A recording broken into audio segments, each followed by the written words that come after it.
Taoiseach, I want to return to the issue of antigen testing, which I've raised several times with you in the past.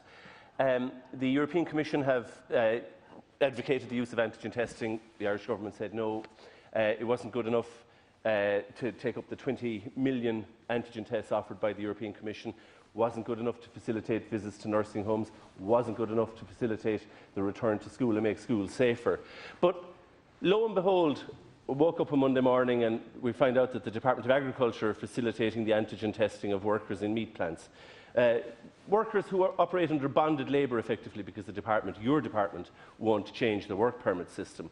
So I don't disagree with the decision of facilitating antigen testing at the Department of Agriculture, or by the Department of Agriculture in meat plants. But if it's good enough in this sector, why is it not good enough for others? My question is not about the decision. I don't disagree with the decision. But how are decisions made by your government? Because it seems strange that it couldn't be even looked at for every other sector. But when Larry and the lads rock up, it's yes sir, no sir, 3 bags full sir. On what possible basis are you making decisions around antigen testing, particularly given that today the EU Health Security Committee have agreed common standards to be agreed across the EU, common data to be shared, and common data to be included in results. So if every other country in the EU thinks that it's safe to use antigen testing, not as an alternative to PCR testing, not as a clinical diagnosis, but to get society back functioning again, what is the obstacle in Ireland? The second thing I want to raise is a follow-on from a previous question. I believe I can do so, and that's with regard to banks. Bank of Ireland has announced they're going to close 83 branches. We know what those branches are going to be because 3 of them are in my own county. They're the ones that were closed and reopened in a limited capacity following the last lockdown. The state still has a 14% shareholding in Bank of Ireland. We bailed out Bank of Ireland, and now Bank of Ireland is bailing out on us. It's going to result in elderly people, in particular, receiving a reduced service, businesses receiving a reduced service, and at the same time as that's happening, various government departments hold their accounts with Bank of Ireland. As I said, there's a 14% state shareholding in Bank of Ireland. Deputy, it's one issue and one question. But I think you can follow up on a previous question. Whatever you think, it's not. Okay. Yeah. Well, I'm sure the Taoiseach can respond if he wishes to, given that his department specifically deal with the banks on a very daily basis. And as a of antigen testing, should he choose to reply. Thanks for your questions, Deputy. I support the greater use of antigen testing in Ireland, and I'm on the record as having said that on a number of occasions, but that does have to be subject to public health advice and the approval of NEFID and HICWA as well, which advises on this too. It is now being used in outbreaks, and it has been tested in some clinical scenarios, such as outbreaks in hospitals. So it has been used in recent weeks under the direction of NEFID and the HSC. The problem with it is it misses a large number of positive cases, particularly asymptomatic cases. So whereas a PCR test might miss 15–20% of positives, an antigen test will miss many more positives, particularly asymptomatic cases, and that could give a false reassurance. People can believe that they are negative, that they've tested negative for COVID and can behave in a certain way that actually causes the virus to spread. And that's one of the big concerns about using antigen testing more so than we do now, the false reassurance it can create that people have tested negative when they actually haven't. There's a very high risk that positives get missed on antigen testing. In relation to the meat plants, the first I heard of that anyway, for what it's worth, was from the media. It may well be that the meat plant owners have taken it upon themselves to do this. And there are people around the country who are carrying out antigen tests and even carrying out PCR tests without approval or guidance from the public authorities. You know, there are private labs, for example, you can get self-tests from and so on. You can order others from the internet. I don't know that for sure, but it may well be the case, and I suspect it probably is the case, that the meat plants took it upon themselves to use antigen testing, and that wasn't done with the approval or authority of any public body. But I could be wrong on that, but that's what I suspect is the case. Just to clarify once again, the NEFID has endorsed the recommendations on the use of antigen testing, and the HSC is now putting in place deployment options for the use in acute hospital settings, as I mentioned before, and also as a part of a response to outbreaks in community settings.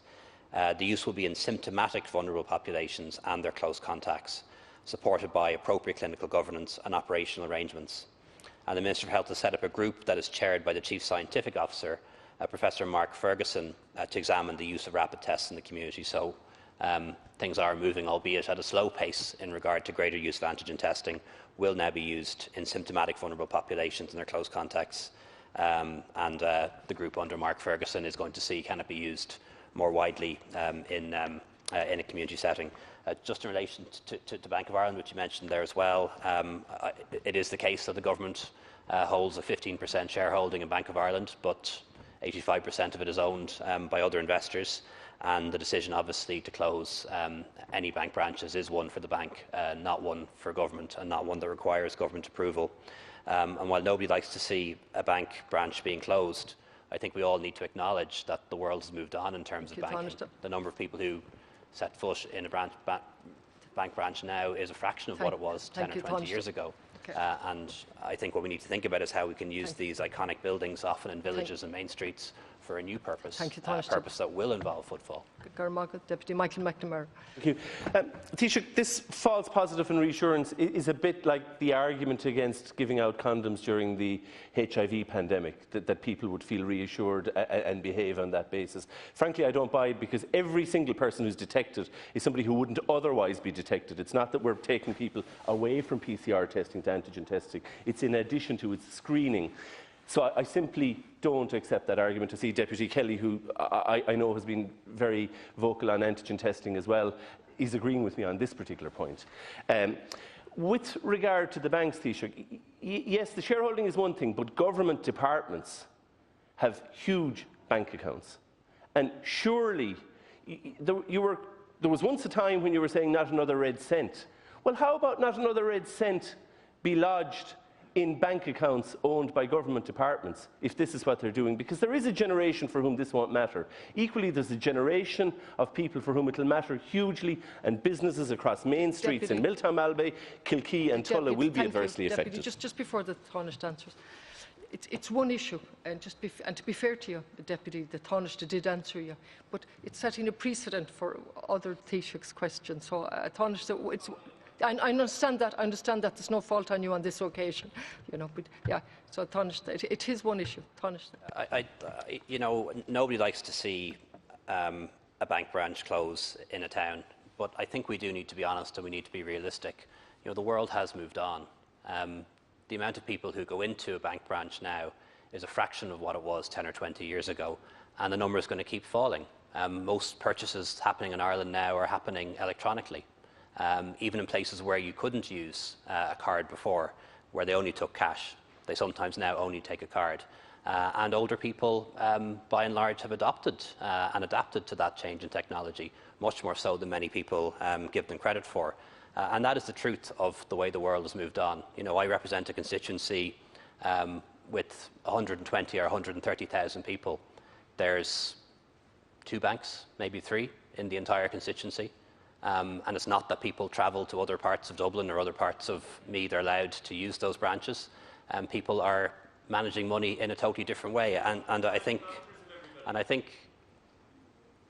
certainly not. No, certainly sorry, not. No, sorry, Taoiseach. The time is over now. I think we need to be honest with people about that. And one of the things I saw last year, and I was really impressed with it. We're beyond. Sorry, no, we're over time. Sorry. Anyway, the question was on. Have a look at one of the old banks in Edwardstown and how that's been turned into an enterprise hub. The question was on.